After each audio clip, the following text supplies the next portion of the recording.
Holy cow, what the week! You're winding your watch these days, Cory. It's April 2022, and this is the Pilote Podcast with David Fuller and Cory Smith. In this episode, we talk about Elon Musk's plans for Twitter, we explore what Americans think of the Metaverse, we unpack some NFT facts. So what's on your mind, Cory? You know, like Simon Sinek says, is like, you've heard the whole infinite game versus, or infinite player versus finite player. Like, you got to be, don't worry about your competitor. You compete with yourself. Be better than yourself, right? Like, let's not do what everybody else is doing. Let's do what we think we should be doing. Be better than we were yesterday, right? And let's compete against ourselves. Like, let's be better. We sit here week after week and talk about like all kind of like new ideas. Somebody's got to think about what's next. Somebody's got to push through and push forward and cut through the noise and talk about what do we need to be thinking about next. Most companies fail. Most companies struggle because they react rather than respond. Right. And disruption comes slowly, right. But the day it does come, it comes hard, right? You wake up on Tuesday morning and you say, where did my business go? That's exactly right. So there's got to be a voice out there of people pushing that or putting that message out there. And I feel like that's my voice. Shall we kick off the important stuff? Let's do it. Mr. Elon Musk, the richest man in the world, decided that he didn't like Twitter, and so he wanted to buy himself a board seat. What thinks you about this, Cory? I'm shocked.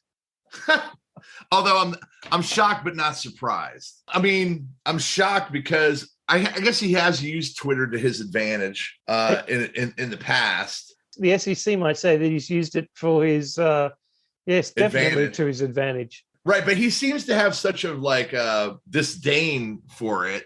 Wouldn't you say? 80 million followers, and obviously so addicted that he can't let it go. So right. He's got to spend $2.9 billion for a share to be able to have some influence. He must like it a bit. Well, I think he likes what he could use it for. You kind of think that if Donald Trump actually had the money, he might have tried the same stunt to not get banned. Oh, right? Sure. But then he went on to, build his own platform, Truth Social, and we know how that's turning out. How is that turning out? Well, all of his executives are quitting, and it's going bankrupt. So not so well. It's a weird one. It's slightly disturbing from my point of view. That, sure it is. I think it's very disturbing. The richest man in the world can just say, right, I want a board seat on that company. I want an edit button, and therefore I'm going to buy the company so that I can put an edit button. Well, you know who else is famous for doing that? Sam Walton. I've heard the name. Sam Walton, Walmart. Yes. The Walmart stores, right? He decided many years ago he wanted to be in the grocery business. This is before the suit. Here I assume elsewhere. Here in the U.S., we have Walmart super centers. They're like these massive, like they sell retail and then they sell groceries all in the same store. It's like the size of 2 football fields. So he decided at one point he wanted to be in the grocery business, but he didn't know anything about the grocery business. He had like a retail store, and then before that, a drugstore. So what he did is he bought himself a seat on Winn-Dixie, which was a big grocery store chain here in the South of the United States. And he bought himself a seat on the chain, and he learned the grocery business. Then he turned around and opened Walmart supercenters and promptly put Winn-Dixie out of business.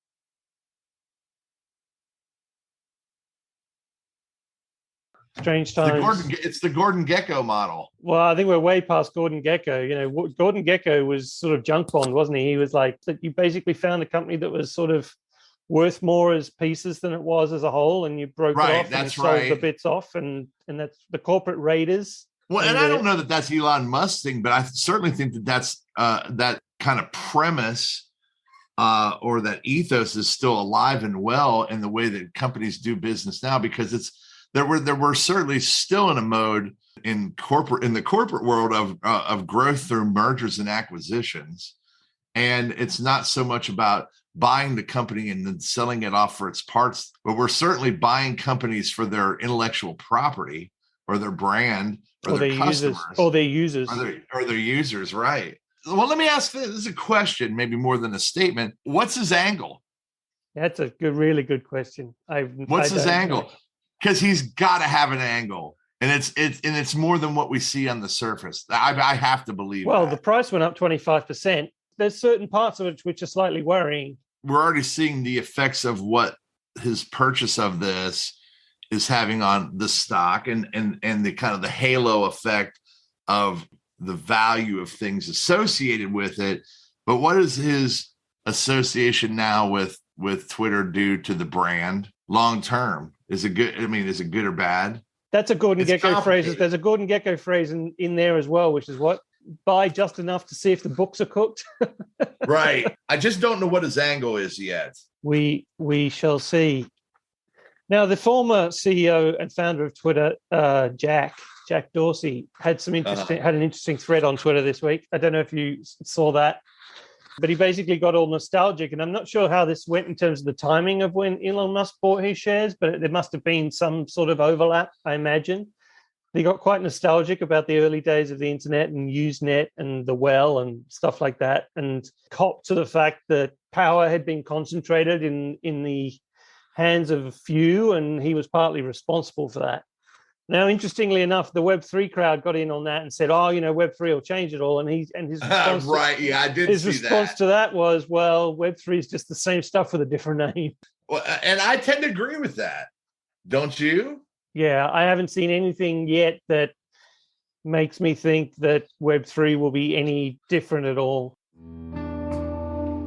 Thanks for listening. If you haven't subscribed yet, make sure you sign up so that you don't miss an episode. It also helps us to be discovered.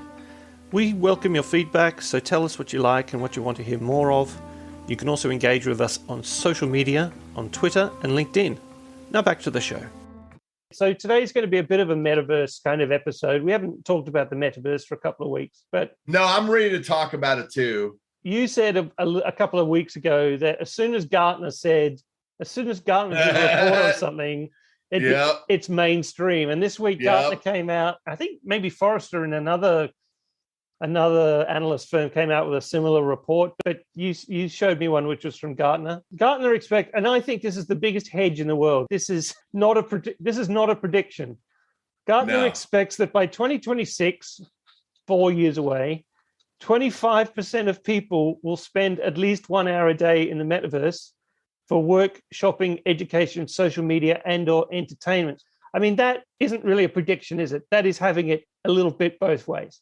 Exactly. That's like by 6 o'clock this evening, 75% of people will have eaten dinner. I haven't read the full report, but it does say that it is early days and that they're not recommending companies make big investments in the metaverse at this stage. But they are saying it's going to be worth a lot of money, and I guess it will be. But interestingly, I also saw another report this week. It was a survey conducted by NordVPN. So there's some interesting stats here. So let me go through them, and I've got some comments on some of these as well. 55% of Americans don't know what Metaverse is. That makes sense. Only 14% know what it is and how it will work. I would hazard to guess that number's even lower. I agree. I would imagine that maybe 14% know what they think it is, and maybe 1% know how it will work. Exactly. This is an interesting one. 66% think it will replace social media as we know it and will use it. Of that 66%, 24% think it will totally replace social media, and 42% think it will partially replace social media. Let's pause on that one for a minute. What's your take on that? That makes sense to me. It makes sense to me too. I agree with that one, actually. I can see that a quarter of people will spend all of their social lives in the metaverse, and I can see that less than half of the rest will kind of use metaverse sometimes and other social media platforms for the rest of the time. So I think that seems about right to me. The next one's interesting. 87% are worried about a Facebook metaverse. Who isn't? I think that number's low. There was some news that came out this week, which was pretty ugly around rumors that Facebook was spreading about TikTok, that they were basically manufacturing the teacher slapping controversy and trying to undermine TikTok. pretty nasty stuff. But what you expect from Facebook, that's not surprising these days. It's just not very nice people. I saw a story just before we recorded this, which was about DMs received by famous women on Instagram. And there's a report that's been done on the misogynistic threats that well-known women receive via Instagram DMs. And Facebook have said, well, who cares when it's not our problem. But it is their problem if they're going to try and build an online world where people want to feel safe and spend an hour a day in. I mean, no one's going to want to spend time in a virtual world where they're going to be bullied or threatened. I didn't put the stats in on this one, but there were some pretty interesting stats where a lot of people are worried that the metaverse will not be able to provide security. If Facebook can't create an environment right now where people are using their own faces and provide safety, how on earth are they going to provide safety in a world where someone's pretending to be a blue giraffe? Right. This is the first survey that I've seen, which really comes down to the why. We've asked this, why would people want to spend time in the metaverse? And I think that's a really good question that not a lot of metaverse commentators are really answering. So this survey got to some of that. 47% of people said they would use the metaverse to experience things that they can't experience in the real world. And that makes sense to me post-pandemic. So e-commerce went up during COVID, but now it's falling again. So I'm wondering whether the 47% of people who say, yeah, I'd love to go and watch a concert in the metaverse, will still say that once life returns to normal and they can go to a stadium and watch a concert in the real world. That half of people say they want to experience things that they can't experience in the physical real world. And maybe that's a function of distance. Do we now live in a world where pandemics and endemics are going to be a thing? So I think this is huge for two groups. And they're two groups that nobody is talking about. One is the elderly and one is the disabled. Both of these groups, as we get older, especially as digital natives get older, they're going to want to spend more time in the metaverse. Just as people have used Zoom to get together with family and friends during the pandemic, the metaverse could replace that in a more experiential form that wasn't just a 2D call. I can definitely see that is the thing. And people who are disabled, who don't necessarily have the ability to run up and down stairs, can have a better quality of life in a metaverse environment. But it's still less than half. The next one is 38% of people think that it's a positive way to unite people. Go ahead, say it. Well, my response to that is, just like Twitter. Exactly. I mean, that brought us all together, didn't it? It sure did. Happy. Well, I guess technically it did for a minute, right? There was a period of time, I guess, technically. Facebook definitely, and I think in its purest form, as a way of reconnecting with old friends and family. Right. Definitely. You're right about Twitter. 28% said that they would use the metaverse to escape physical surroundings. I think this is a really interesting one. It's a low number. This, to me, makes sense in a future dystopian world. If you've seen Ready Player One, sure, and you live in an environment which is just uninhabitable. If the earth gets so hot that we can't go outside, or the air gets so bad that we can't breathe it, or the water levels rise so much that we can't leave our houses, then the metaverse is going to be a place to escape. I live in a slum somewhere and I work in the gig economy for a couple of bucks an hour, and the only way I can get out of this existence is to escape into the metaverse. I actually think that number's low. I do too, and even at that, even at 20%, that's statistically relevant. Not even in a dystopian future. I think in current day, there are people that are living places in the world that probably would feel this way. Well, that's why we play video games, right, and watch YouTube. Yeah, absolutely. So number 4, 23% say they would use the metaverse to become a different person. I think that number's low too. That probably is low. That's not including all the ugly blokes who can't get a girlfriend who want to. I was going to say, there's so many jokes in this one, but I don't want to get us in trouble. Boy, Well, it's the ultimate. It's the ultimate trans utopia. You can be whoever you want to be. Exactly, man. You said what I was thinking. Like you said, the D&D crowd, the cosplay crowd, the creepy crowd for sure.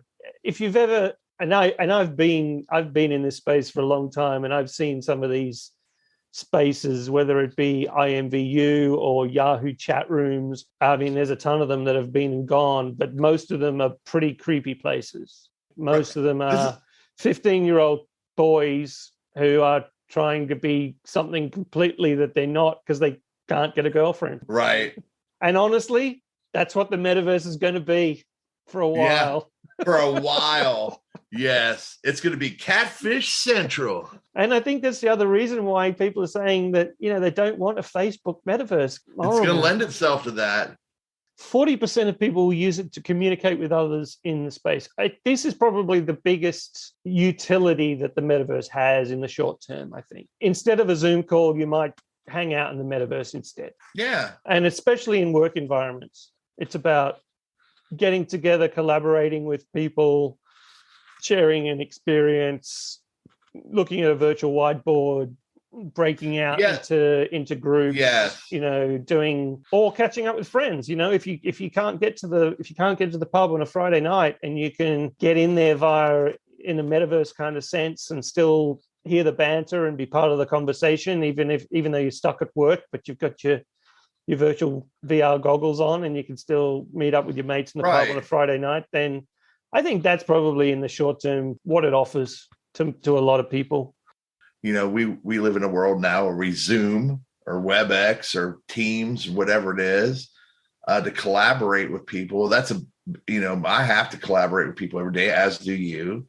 And the metaverse, I think, would provide a tremendous opportunity to be able to be from an in-person standpoint. That's really the only thing I miss, is being in a room with somebody, being able to whiteboard things. If you could bridge that gap, that'd be great. I can see a tremendous amount of utility in that. The last one I've got here is that 28%, which I think is really low, only 28% of people see the metaverse as being useful for educational purposes, which... I agree. I think this is the other utility. I personally thought this was the other even bigger utility for it, is education. And frankly, when I talk to consulting clients, this is what I talk to about as one of the first practical business uses for it, is education and training.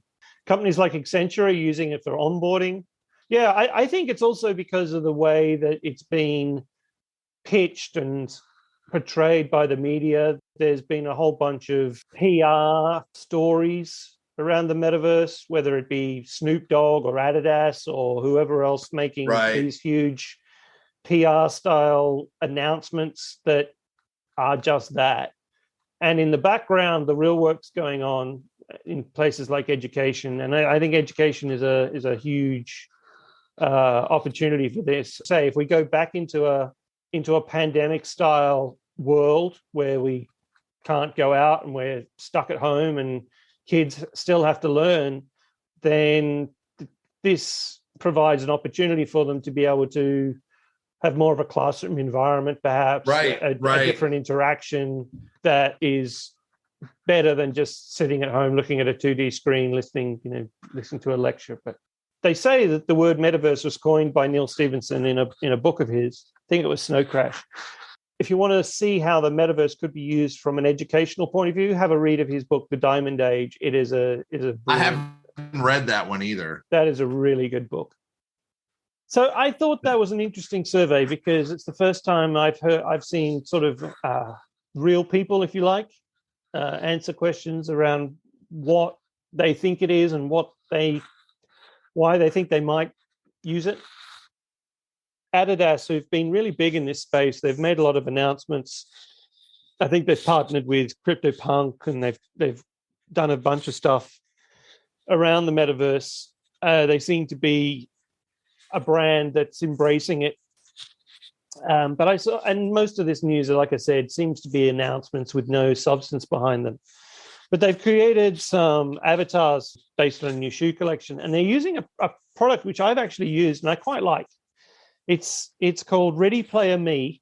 Obviously, it's a pun or a take on Ready Player One, and you can basically build an avatar. You can use a photo of yourself, or you can use a template. And the thing I like about it is that you can create an avatar which is not a strange animal created by a third-party artist. It's actually a representation of yourself. It's a 3D model. There's a couple of things I like about it. One is that it works today. So if you take it into 3 or 4 of the existing multiverse platforms, as clunky as they are, you can basically upload this file or log in with this file, and you can take this avatar with you across platforms, which is pretty cool. So it's interoperable, which is awesome.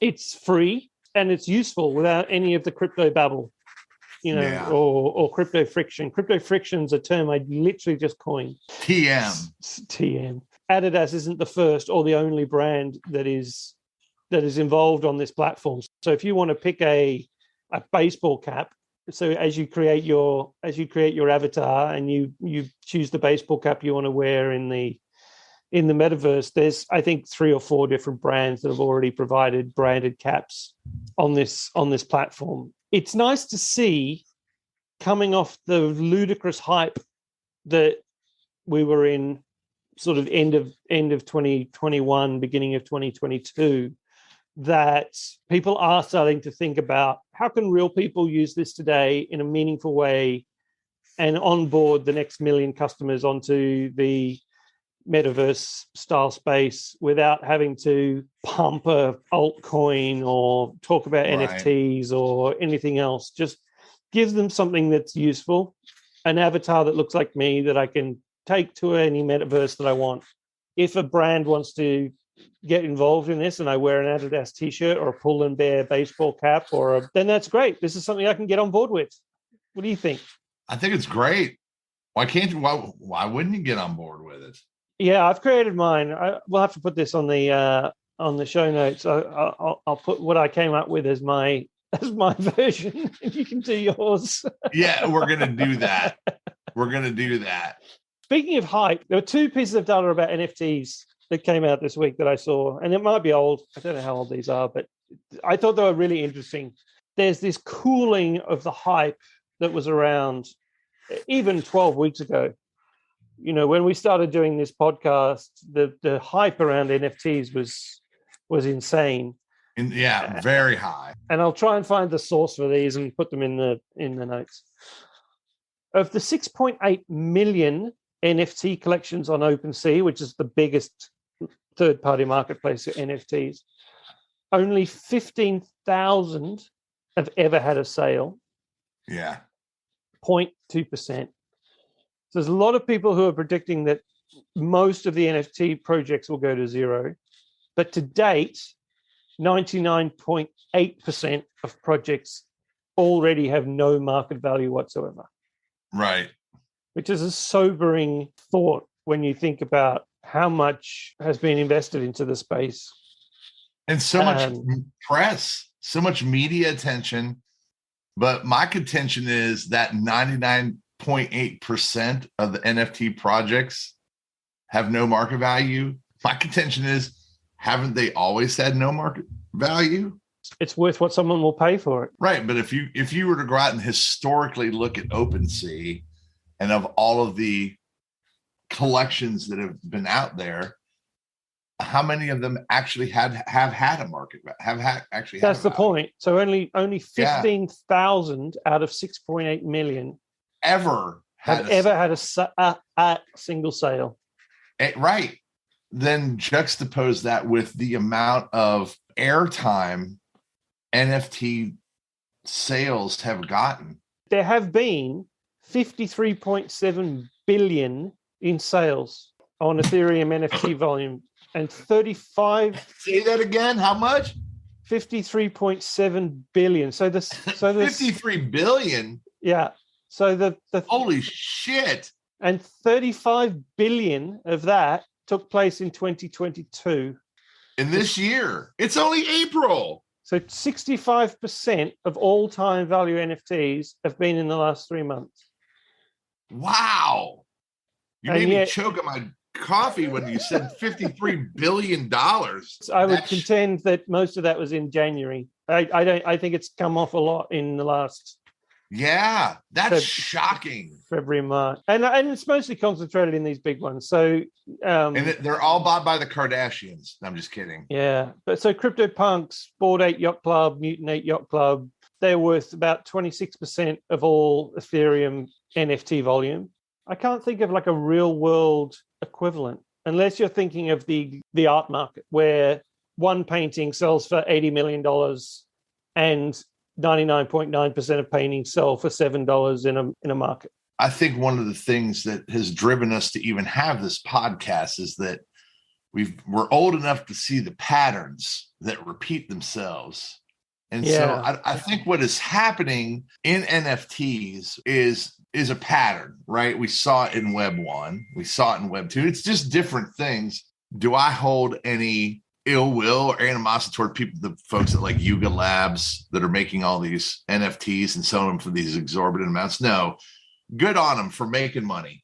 They figured out how to make money, and I wouldn't say they're fleecing people.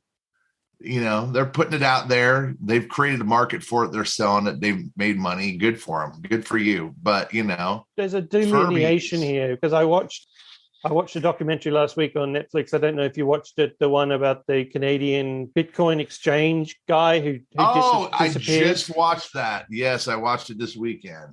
The thing that struck me in that documentary were the people who were either visionary or lucky that got their Bitcoin for $10 or $100. And then basically, as one guy said in the video, this Lamborghini cost me $115 because I paid nothing for my Bitcoin. So, right, you know, if there are people out there, and I'm sure there are a few, who got their Ethereum for cents in the dollar and have paid 10 Ethereum for a Bored Ape Yacht Club NFT, it's cost them nothing. Right. What I think we need to understand is that many of the people who bought these NFTs are buying them with cryptocurrency that they bought for nothing. They're not paying $3.8 million for an NFT. They're paying whatever the value of the currency was when they acquired the cryptocurrency. You're making a good point, but I think there's a lot of people that are paying $85,000, $100,000, $300,000 for this stuff too today. Don't you? No, I don't think there are. I mean, I think there's celebrities. Justin Bieber, the Kardashians. Maybe, and I guess that's the latest, like the luxury art market. I need to own a Warhol. I need to own a Picasso. There's only a tiny fraction of people who can afford to own an original Warhol and an original Picasso. Let's say that the value is really high, but the volume is really low. It just pains me that this whole thing around NFTs is a thing, because I'm afraid it's going to taint the value of what an NFT actually is in the future. Oh, they'll just rename it. Right. I guess that's true. We'll just come up with something that has exactly the same functionality, but call it something else, and then it won't be an NFT. It will be an NFT, but it won't be. No, that's absolutely nobody fair. remembers. Right. No one remembers beta. They all remember VHS.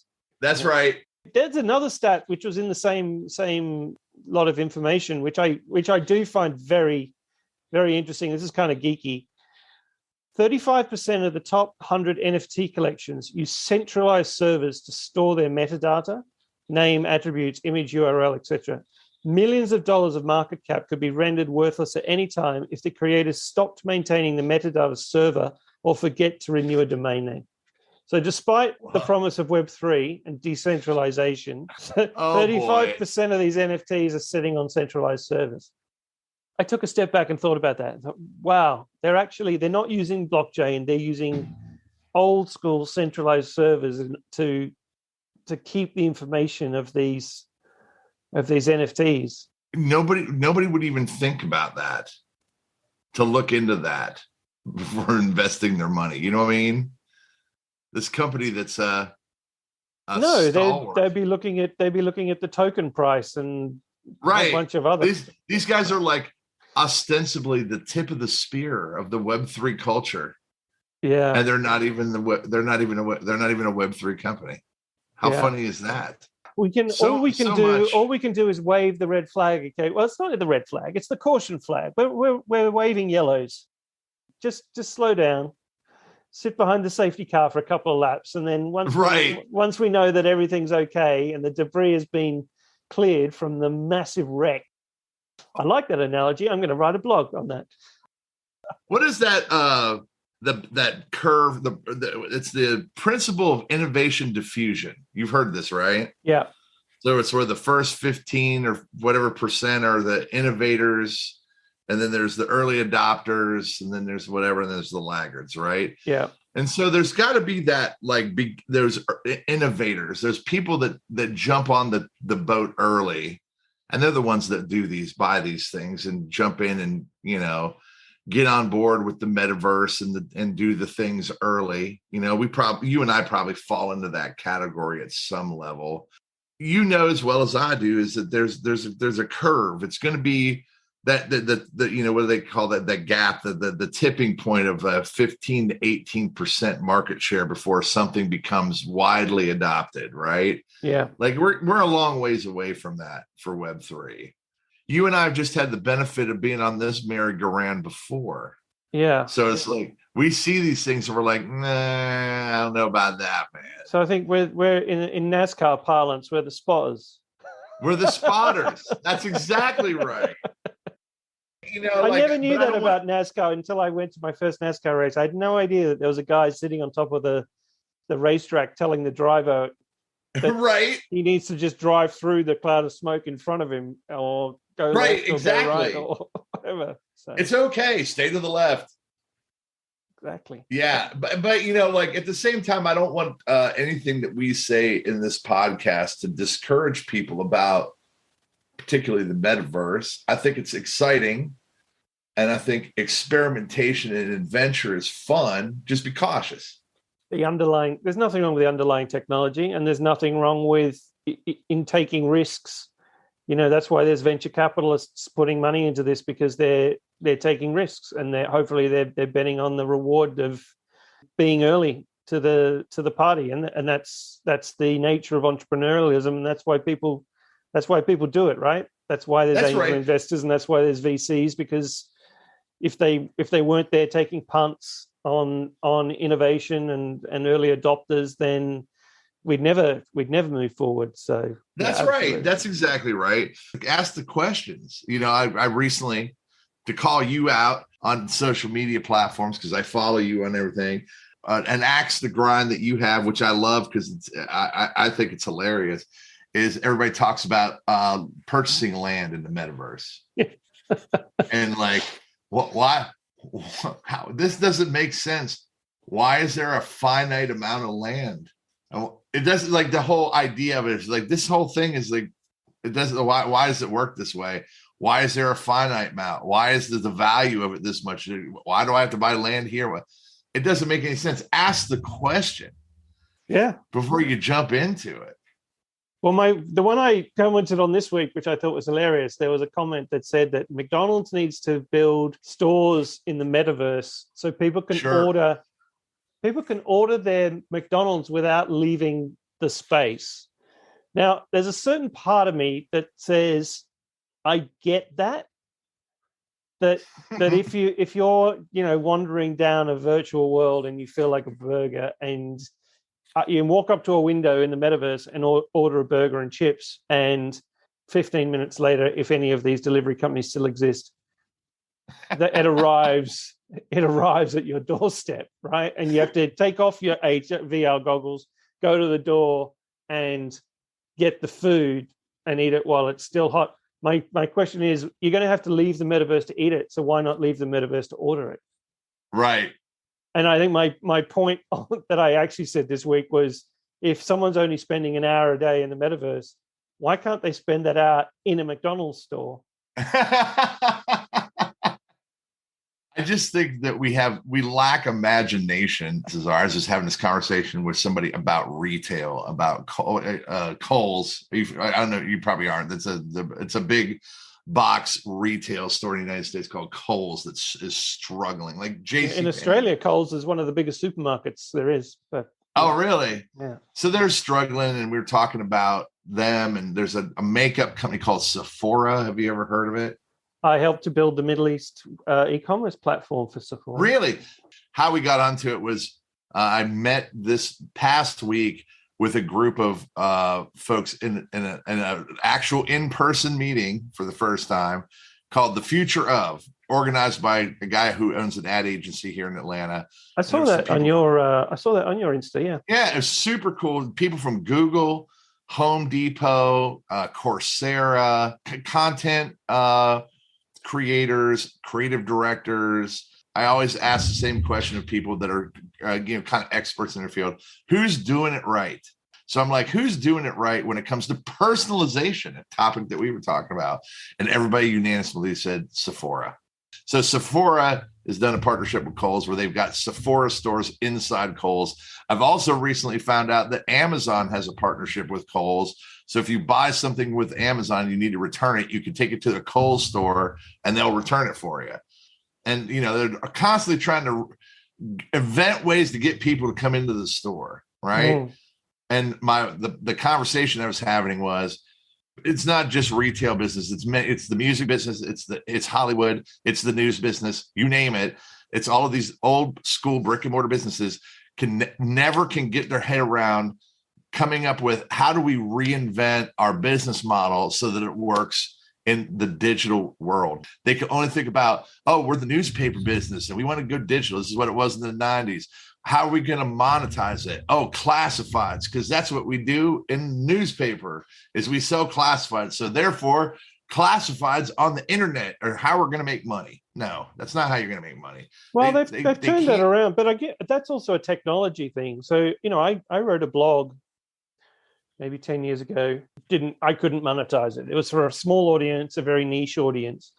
And I kind of did it for fun and to be a bit of a thought leader. But there was no monetization of it, and ads was clunky. Right. At the same time, the advertisers that I was trying to attract were advertising in glossy magazines because they could put their lovely big glossy photos in an A4 page, and it looked much better than a 460 by 80 banner ad like we were talking about last week. Right. As I moved through that, I tried to think, well, maybe I can try and charge a subscription. And that didn't really work because the subscription paywall model was really early. And people were saying, well, yeah, I really like your content, but I can read a version of it for free on a competing website. Technology has caught up with the newspaper business, and places like the Wall Street Journal, the New York Times, or the Washington Post are actually doing really well with their paywalls and their subscriptions, weaning themselves off the advertising business model and saying, well, for a couple of bucks a month, you can have the news, and the only way you'll be able to read the news, decent news, if you want to pay for decent news, you're going to have to pay for it. It's the same in the news business, but it's the same with Kohl's and this retail. And it's pervasive in all business and many businesses that are not digital born. Is that it's like I said before, Simon Sinek kind of codified it in a way that makes perfect sense to me. It's finite thinking versus infinite thinking. Finite thinking is we have to win, right? We're in it to win. And the infinite thinkers are, we have to perpetuate the game, right? It's like the point of it isn't to win. Like there's an end, like baseball, right? There's a beginning to the game. There's an X number of innings. And then at the end of the game, there's a winner, right? Like the infinite player, the infinite game is you play to survive, to outlast everybody, right?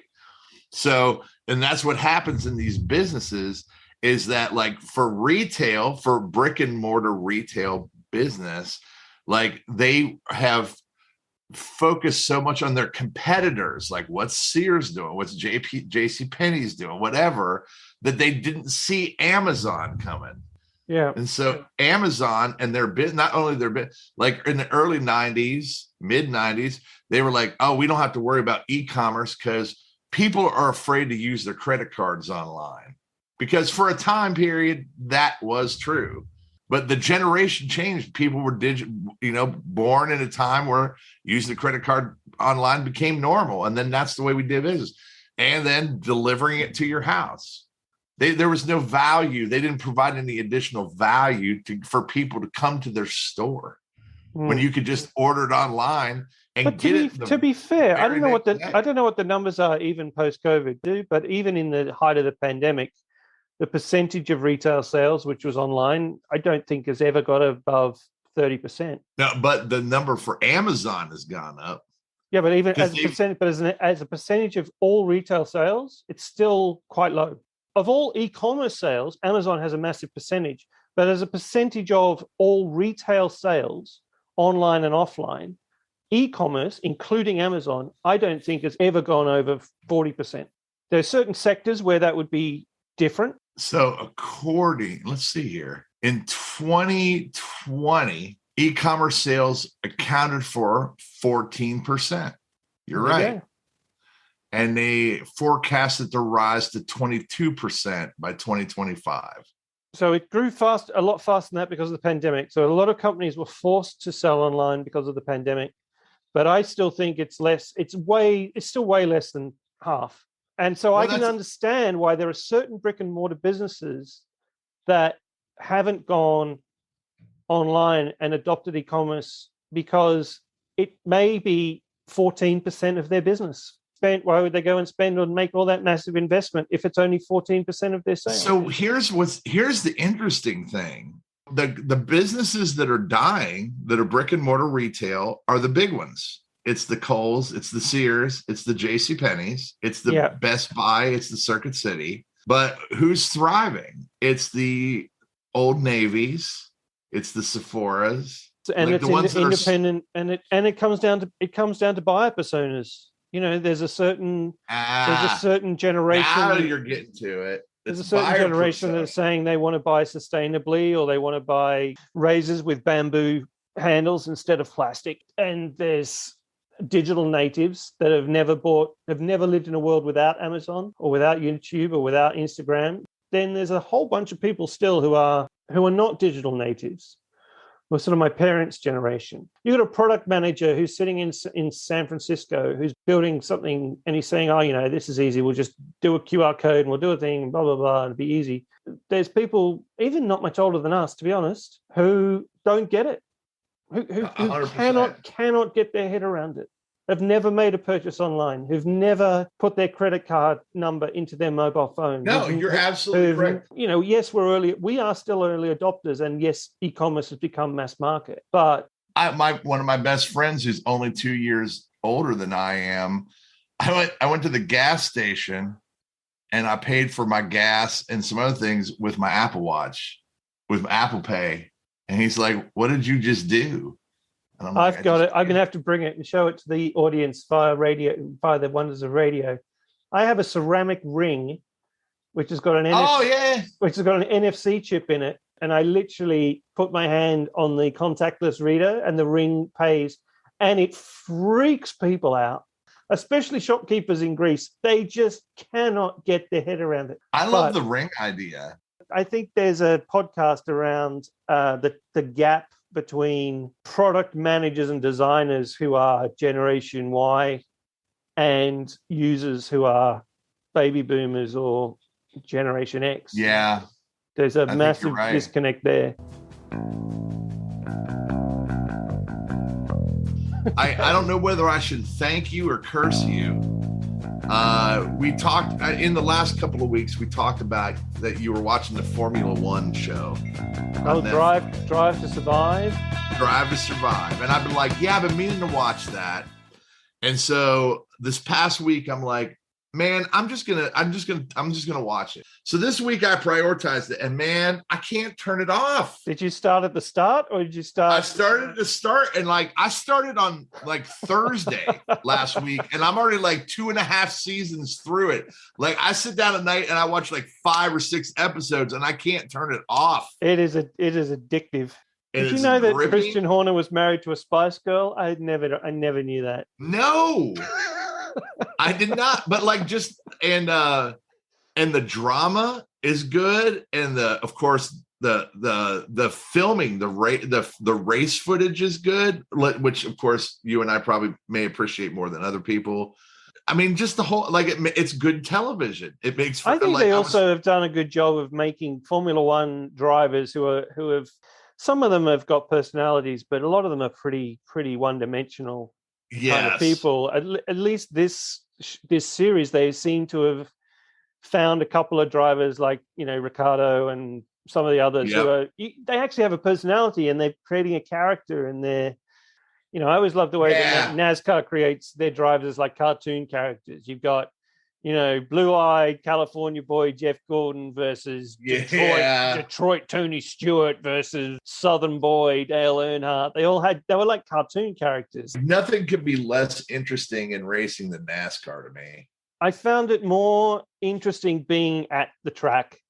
I couldn't watch it. I couldn't watch it on TV, but being at the track watching a race is a pretty cool experience. I completely agree. Yes. But I mean, just from the racing itself, from a sport standpoint, I can't stand watching it. Right, mate, I got to go. My brother, I appreciate you. That's it for this week. New episodes drop every Sunday. We'll talk to you soon.